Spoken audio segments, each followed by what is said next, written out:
ప్రకాశం జిల్లా దర్శి నియోజకవర్గంలోని బొట్లపాలెంలోని 155వ పోలింగ్ కేంద్రం తీవ్ర సమస్యాత్మకంగా మారింది. వైసీపీ టీడీపీ ఇరు వర్గాల మధ్య కూడా తీవ్ర ఘర్షణలు చోటు చేసుకున్నాయి. టీడీపీ అభ్యర్థి గొట్టిపాటి లక్ష్మి సమక్షంలో టీడీపీ కార్యకర్తలపై మూకుమ్మడిగా దాడి చేశారు వైసీపీ కార్యకర్తలు. ఈ ఘర్షణలో టీడీపీ కార్యకర్త తీవ్రంగా గాయపడ్డారు. ఏది ఏమైనా టీడీపీని గెలిపించుకుంటామంటున్నారు కార్యకర్తలు.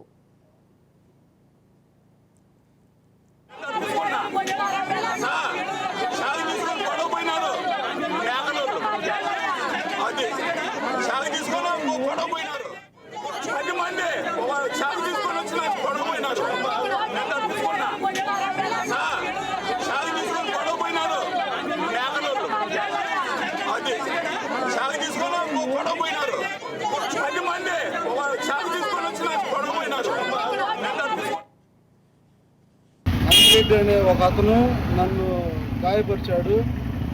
ఇలాగ ప్రతి ఒక్కరిని బెదిరిస్తూ ఇబ్బంది పెడుతున్నాడు. ఇదంతా రౌడీ రాజ్యంగా ఉంది. పోలీసులు గట్టిగా యాక్షన్ తీసుకోవాలని కోరుతున్నాను. నేను ఆల్రెడీ గ్రామ సచివాలయంలో బిఎల్ఓగా చేస్తున్నాను పసుపుగల్ గ్రామంలో. ఆ బిఎల్ఓ నుండి నేను రిలీవ్ అయిన తర్వాత వేరే మెటర్నిటీ లీవ్ తీసుకున్న అమ్మాయి జాయిన్ అయింది.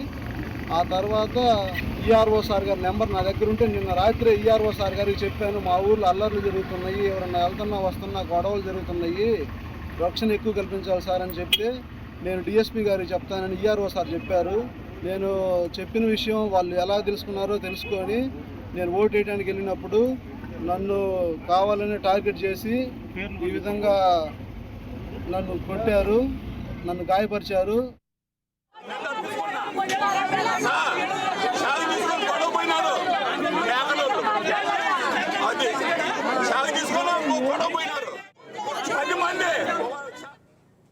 ప్రకాశం జిల్లా దర్శి నియోజకవర్గంలోని బొట్లపాలెంలో 155వ పోలింగ్ కేంద్రం తీవ్ర సమస్యాత్మకంగా మారింది. వైసీపీ టీడీపీ ఇరు వర్గాల మధ్య కూడా తీవ్ర ఘర్షణలు చోటు చేసుకున్నాయి. టీడీపీ అభ్యర్థి గొట్టిపాటి లక్ష్మి సమక్షంలో టీడీపీ కార్యకర్తలపై మూకుమ్మడి దాడి చేశారు వైసీపీ కార్యకర్తలు. ఈ ఘర్షణలో టీడీపీ కార్యకర్త తీవ్రంగా గాయపడ్డారు. ఏది ఏమైనా టీడీపీని గెలిపించుకుంటామంటున్నారు కార్యకర్తలు. ఇక ఇదే అంశానికి సంబంధించి మరింత సమాచారం మా ప్రతినిధి సురేష్ అందిస్తారు. సురేష్. Thank you MLA. ఇది చూసుకుంటే మనం దర్శిలోని బొట్లపాలెం దేవవరం గ్రామాల్లో అయితే తీవ్ర ఉధృతి పరిస్థితులు ఏర్పడాయని చెప్పుకోవచ్చు. ముఖ్యంగా చెప్పుకోవాలంటే బొట్లపాలెంలోని 155 పోలింగ్ కేంద్రం ఏదైతే ఉందో అక్కడ 10:30-11 ఆ టైంలో ఇటు ఎవరైతే వైసీపీ అభ్యర్థి ఉన్నారో వైసీపీ నుంచి ఎమ్మెల్యే పోటీగా చేస్తున్న అభ్యర్థి బూచంపల్లి శివప్రసాద్ రెడ్డి అట్లాగే ఆమె తల్లి గారైన వారు వచ్చి అక్కడ పోలింగ్ కేంద్రాలను పరిశీలించే పరిస్థితి ఉంది. ఆ సమయంలో టీడీపీ వాళ్ళంతా ఏం చేయకుండా ఎటువంటి అల్లర్లు చేయకుండా అంత సపోర్ట్ చేసిన పరిస్థితి కనబడుతుంది. అయితే తర్వాత ఎవరైతే టీడీపీ అభ్యర్థి ఎవరున్నారో గొట్టిపాటి లక్ష్మి పోలింగ్ స్థలాన్ని పరిశీలించేందుకు ఆ పోలింగ్ కేంద్రానికి వెళ్ళినప్పుడు వైసీపీ కార్యకర్తలపై దాడికి పాల్పడిన పరిస్థితి కనబడుతుంది. ఈ క్రమంలో ఇటు టీడీపీ కార్యకర్తలు వారిని అడ్డుకునే ప్రయత్నం చేయగా ఇరు వర్గాల మధ్య ఉధృత పరిస్థితులతో పాటు ఘర్షణ చెలరేగిన పరిస్థితి కనపడుతుంది. ఈ క్రమంలో చూసుకుంటే టీడీపీ కార్యకర్తలు ఎవరైతే ఉన్నా వాళ్ళకి ముగ్గురికి అయితే ఒకరికి తీవ్ర గాయాలని మరో ఇద్దరికి గాయాలైన పరిస్థితి ఉంది.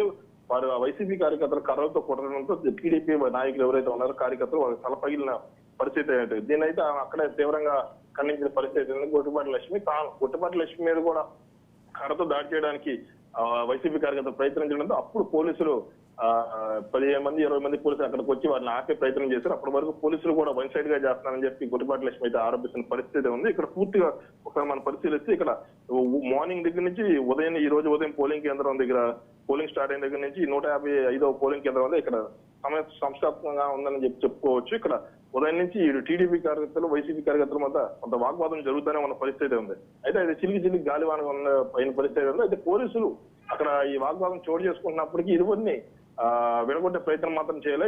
ఏదైతే గొట్టిపాటి లక్ష్మి వచ్చిన తర్వాత ఆమె మీద దాడి జరిగే క్రమంలో పోలీసులు కొంత వైసీపీ కార్యకర్తలు అడ్డుకునే ప్రయత్నం అయితే చేశారు. ప్రస్తుతం అయితే అక్కడ పోలింగ్ అంతా ప్రశాంతంగా జరుగుతున్న పరిస్థితి ఉంది. అయితే ఈ విషయం మీద గొట్టిపాటి లక్ష్మి అయితే మీడియాతో కూడా మాట్లాడారు. తనని కావాలని చెప్పి వైసీపీ నాయకులు ఎవరైతే ఉన్నారో వాళ్ళంతా కావాలని చెప్పి తన మీద దాడి చేయడానికి పాల్పడ్డారు. ఎక్కడే కాదు దర్శి నియోజకవర్గం మొత్తం ఇట్లాగే ఉంది పరిస్థితి. ఇక్కడ వైసీపీ పోలీసులు కూడా వన్ సైడ్ గా వైసీపీ నాయకులు ఎవరైతే ఉన్నారో వాళ్ళు చెప్పింది చేస్తున్నారు. ఎన్నికల కమిషన్ విఫలమైంది. ఈ 155 పోలింగ్ కేంద్రంలో అయితే ఏదైతే పోలింగ్ జరిగిందో దాన్ని రీపోలింగ్ చేయాలని చెప్పి కూడా డిమాండ్ చేస్తున్న పరిస్థితి ఉంది. దీనికి తగ్గట్టు కొంతసేపు ఆ రోడ్డు మీద బయట ఇచ్చి కూడా టీడీపీ నాయకులతో కలిసి బయట ఇచ్చి ఆందోళన చేసిన పరిస్థితి అయితే ఉంది.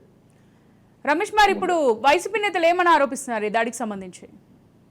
అయితే వైసీపీ నేతలు మాత్రం ఇటు బూచేపల్లి శివప్రసాద్ ఎవరైతే ఉన్నారో వైసీపీ ఎమ్మెల్యే పోటీ కంటెస్ట్ చేస్తున్న అభ్యర్థి వాళ్ళ తరఫున వాళ్ళు మాత్రము టీడీపీ నేతలు కావాలని రెచ్చగొట్టి ఇలాంటి చర్యలు పాల్పడుతున్నారు సానుభూతి కోసం.